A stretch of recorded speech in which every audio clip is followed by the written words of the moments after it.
ఈ అసహ్య ప్రక్రియను మనం గమనించద్దా? ఒకసారి పడుకున్నప్పుడైనా అనుకోవాలి కదా, జీవితం అందంగా ఉంది, అందంగా ఉంది, శరీరం అంటే బాగా స్నానం చేసి పంచి కట్టుకుంటే అందంగానే ఉంటుందండి. ఏమైనా లోపల అలా ఉందా? కానీ మనం తినేటప్పుడు ఇన్ని రకాలు ఎంచుకున్నాం, లోపలికి వెళ్ళాక అది ఏం జరుగుతుందో మనకేమైనా తెలుసా?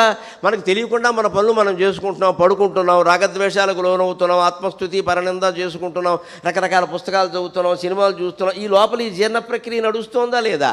మరి నీ పనుల్లో నువ్వు ఇక్కడ మునిగిపోయినప్పటికీ సృష్టిలో సమస్త జీవరాశులకి ఈ జీర్ణ ప్రక్రియ నడిపిస్తున్న దేవుడు ఉన్నాడు అని వేరే చెప్పాలా? ఇది ఒక్క ఉదాహరణ సరిపోదా? వేరే మన అనుమతి లేకుండా, మన ప్రమేయం లేకుండా అక్కడ జరిగిపోతుంది అంటే ఈ అనంతమైన సృష్టిని అంతటినీ నడిపిస్తున్న భగవంతుడు ఉన్నాడని వేరే చెప్పేది ఏమిటండి? తెలియట్లా ఇక్కడ.